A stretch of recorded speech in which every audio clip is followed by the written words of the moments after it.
Assalamualaikum warahmatullahi wabarakatuh. Salam sejahtera bagi kita semua. Tetaplah selalu menjaga kesehatan dan mari kita selalu berbagi pengetahuan.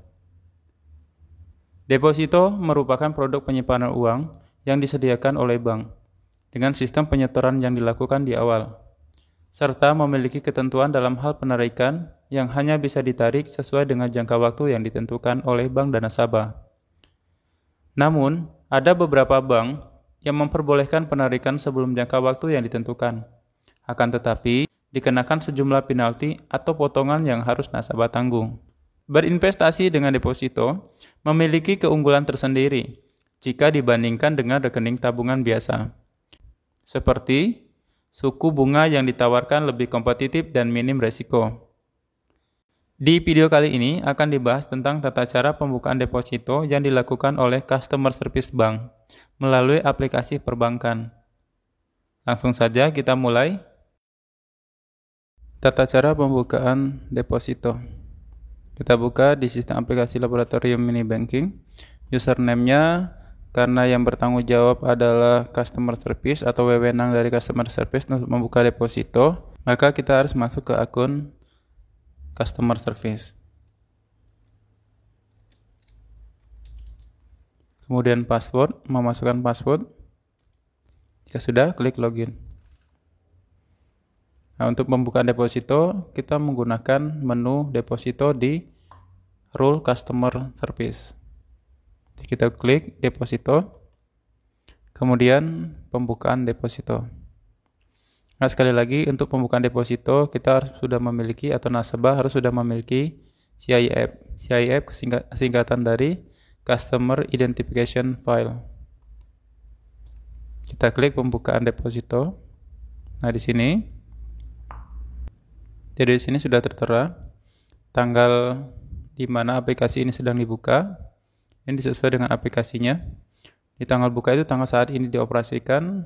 Jadi kita tidak bisa membuat bahwa pembukaan depositonya dipercepat atau diperlambat. Tidak bisa. Jadi disesuaikan dengan waktu dan tanggal dari aplikasi ini dibuka. Nah, kemudian di tanggal buka ini sudah menampilkan tanggal buka dan bulan serta tahun pembukaan deposito. Kemudian di nomor chip kita masukkan nomor chipnya. Namun kita dapat mencari nomor chip tersebut di menu chip. Kita klik di inquiry chipnya, bukan di pembukaan chip. Apabila kita masih baru atau nasabahnya belum ada CIF-nya atau belum ada datanya di dalam sistem, maka terlebih dahulu data tersebut atau nasabah tersebut harus didaftarkan terlebih dahulu agar dapat memulai proses pembuatan deposito atau pembukaan deposito. Jika sudah ada, kita tinggal klik di CIF, di inquiry CIF. Saya akan menggunakan nama.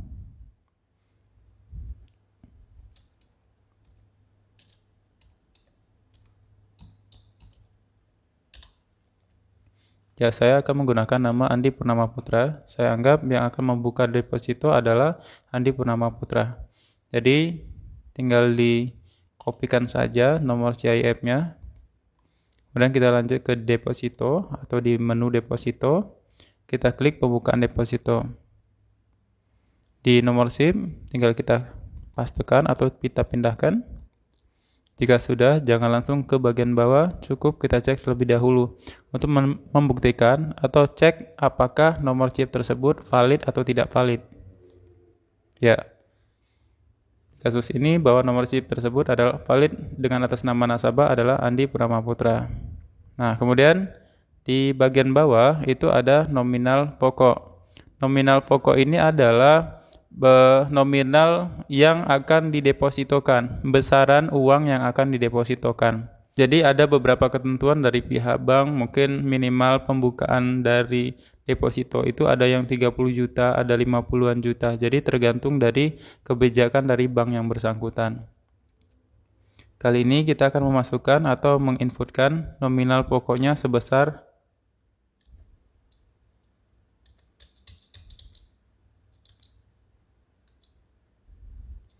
55 juta. Maka di terbilang tidak perlu kita isi, maka dia akan otomatis sistem akan membaca nominal yang tadinya kita masukkan, yakni sebesar 55 juta rupiah. Nomor biliet ini adalah nomor yang kita masukkan atau sesuai dengan yang sudah ada sebelumnya. Jadi bagaimana tata cara membuat atau mendaftarkan atau menerbitkan biliet, silakan cek di video sebelumnya. Di sini nomor bilietnya adalah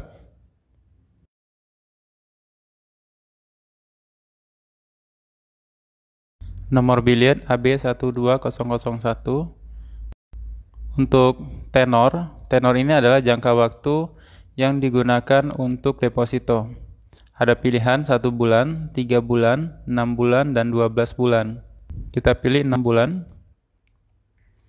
Maka di tanggal jatuh tempo akan otomatis, ya, karena pembukaan dari 12 bulan 11, dari tanggal 11 bulan 12 2019, maka akan jatuh tempo di tanggal 5 bulan 12 2020. Ya, kemudian ada nisbah nasabah, pembagian 48% ke nasabah, sedangkan untuk ke bank, nisbah banknya adalah 52%. Zakat 0, apabila ingin diisi maka disesuaikan dengan format, yakni contohnya 2.5. Jadi kita masukkan sebagai contoh, zakatnya adalah sebesar 2,5 atau 2.5. Sekarang rekening sumber dana. Rekening sumber dana kita masukkan sebagai contoh. Di sini adalah 2219160079 yang dimiliki oleh nasabah. Kemudian rekening pencairan pokok. Pencairan pokok ini adalah maksudnya pencairan yang 55 juta ini ya. Ini pencairan pokok karena di sini adalah nominal pokok. Jadi 55 juta ini pencairannya nanti dapat kita lakukan di rekening mana atau kita samakan. Jadi agar lebih mudah kita mengadministrasikannya. Jadi usahakan bagi nasabah cukup menggunakan satu rekening saja.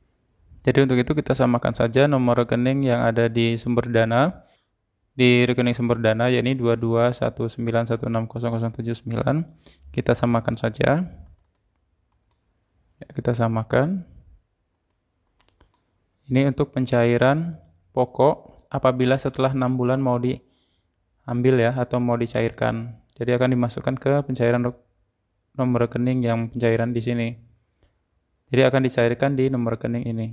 Kemudian rekening pencairan bagas. Bagas ini adalah singkatan dari bagi hasil. Ya, jadi hasil dari nisbah bank yang 48% dari hasil dari deposito dengan nominal 55 juta ini, bagi hasilnya akan dimasukkan ke rekening mana. Jadi sekali lagi diusahakan dibuatlah satu nomor rekening saja agar tidak sebegitu sulit untuk melakukan administrasi. Namun tidak ada salahnya apabila dalam deposito ini nomor rekeningnya beda, pencairan juga beda, semua pencairan bagisnya juga berbeda, tidak jadi masalah. Ya, tergantung dengan kesepakatan antara nasabah dengan pihak banknya.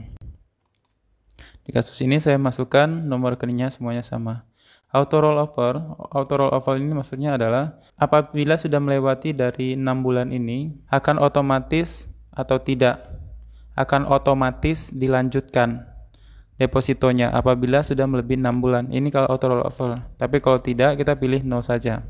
Auto rollover bisa dilanjutkan secara otomatis atau tidak, atau malah nasabahnya akan mengambil setelah 6 bulan atau setelah 6 bulan ini, setelah jatuh tempo tanggal 12 bulan 5 2020, maka nasabah akan langsung mengambil uangnya yang 55 juta ini, yaitu auto rollover ya.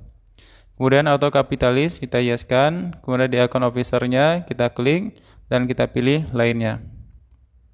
Nah, jika sudah selesai semuanya, data sudah diisi dengan benar, maka kita klik buka deposito. Nah, sampai di sini apabila data yang kita masukkan sudah benar, maka akan ada tampilan pemberitahuan seperti berikut. Ini adalah data pembukaan deposito yang memang harus membutuhkan otorisasi dari supervisornya. Jadi tugas dari customer service hanya mendaftarkan atau melakukan pembukaan deposito. Jadi ini data keseluruhan dari nomor deposito, kemudian sampai dengan authorizer time-nya. Nah, belum selesai sampai di sini, kita harus meminta atau menunggu pemberitahuan dari otorisasi supervisor agar meng-ACC atau mengotorisasi tentang pembukaan deposito tersebut. Begitulah tata cara pembukaan deposito. Apabila sudah diotorisasi, selanjutnya kita bisa ngecek sudah atau belum diotorisasi oleh supervisor. Kita dapat mengecek di inquiry deposito. Di inquiry deposito dapat kita cek inquiry break deposito belum diotorisasi, ada inquiry deposito aktif, ada inquiry deposito tidak aktif. Kita cek apakah sudah diaktifkan, sudah diotorisasi atau belum. Kita cek di inquiry deposito aktif. Kemudian di sini kita masukkan nama.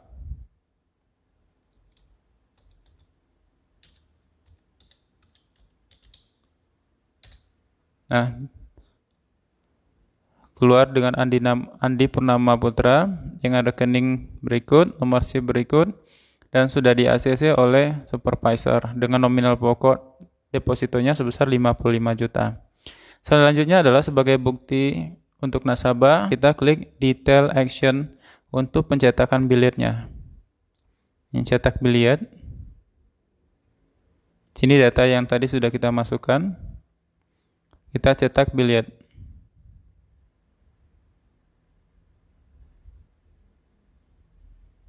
Nah, ini adalah billet deposito mudharabah yang diperuntukkan atas nama Andi Purnama Putra. Ya, dengan terbilang 55 juta dengan nisbah untuk bank 52, sedangkan untuk nasabah 48 dengan jangka waktu 0,6 bulan dengan tanggal valuta atau tanggal pembukaan, yakni tanggal 12 bulan 11 2019, dan akan tanggal jatuh temponya adalah tanggal 12 bulan 5 2020 selama 6 bulan tadi ya. Itu. Dan ini nomor billetnya AB12001 dengan nomor kontrak 3119505084. Jadi nisbah dibayar tiap bulan ke nomor rekening yang tadi kita masukkan ya. Kemudian perpanjangan ada otomatis, tadi sudah kita buat auto roll over. Apabila nanti akan diperpanjang, maka dia akan otomatis secara diperpanjang ya. Deposito sudah kita cetak dan hasilnya dapat dipegang oleh nasabah atau billetnya sudah dapat dipegang oleh nasabah. Selanjutnya, apabila pencairan deposito tidak sesuai dengan jatuh tempo, artinya tadi setelah 6 bulan mau kita cairkan sebelum 6 bulan atau sudah berjalan 5 bulan mau dicairkan. Itu dapat dilakukan dengan cara kita masuk ke menu deposito. Di menu deposito yang kita pilih adalah break deposito. Artinya penutupan deposito sebelum jatuh tempo. Jadi kita klik break deposito dengan syarat kita harus sudah memiliki rekening depositonya ya. Nah, ini kita anggap sebagai untuk break depositonya kita menggunakan nomor deposito ini. Ya, kita klik. Kemudian kita masuk ke break deposito. Nah, di deposito nomor rekening depositonya kita masukkan. Kita paste. Kemudian kita cek terlebih dahulu. Ya, ini ada ya, nomor SIP-nya sudah keluar, kemudian nomor nama nasabahnya juga sudah keluar, hingga sampai di rekening pencairan pokoknya. Data-data ini keluar karena sebelumnya kita sudah melakukan pembukaan deposito. Artinya data-data ini tidak akan keluar apabila sebelumnya belum pernah melakukan pembukaan deposito. Nah, jadi ini pembukaan depositonya tanggal jatuh tempo di tanggal 12 bulan 5 2020 dan tanggal tutupnya adalah 12 bulan 11 2019. Artinya tanggal buka kemarinnya ya. Nah, ini di nominal pokoknya sebesar 55 juta dengan biaya tutup sebesar Rp100.000. Nominal yang dicairkan adalah sebesar 54.900.000 dipotong dari nominal pokok ya. Kemudian nominal yang dicairkan jadi 54.900.000. Rekening pencairan adalah di 2219160079. Nomor rekening pencairan ini adalah nomor rekening yang tadinya kita masukkan di pembukaan deposito. Kemudian di alasan tutup kita tulis di sini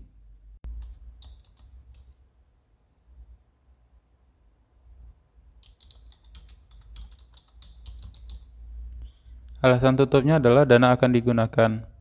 Jadi di sini nominal bagi hasilnya 0 karena memang belum berjalan ya. Tadi barusan kita daftarkan, kemudian mau kita tutup atau kita break depositonya. Jadi nominal bagi hasilnya tidak ada. Kenapa nominal bagi hasilnya 0? Ya karena tadi baru berjalan selama 1 bulan atau belum berjalan sama sekali. Baru kita buka depositonya dan langsung kita tutup, maka nominal bagi hasilnya 0.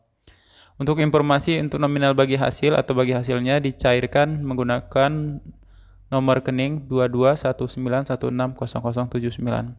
Apabila sudah dinyatakan valid atau sudah selesai, maka selanjutnya kita klik break deposito. Maka sekali lagi harus membutuhkan otorisasi oleh supervisor. Ya, jadi close statusnya adalah menunggu otorisasi supervisor. Kita dapat mengecek di deposito, di menu deposito, inquiry deposito kita. Ini inquiry deposito aktif, atau kita akan melihat inquiry deposito tidak aktif. Apabila sudah diokekan ya, sudah di ACC oleh supervisor, selanjutnya kita cek di inquiry deposito tidak aktif.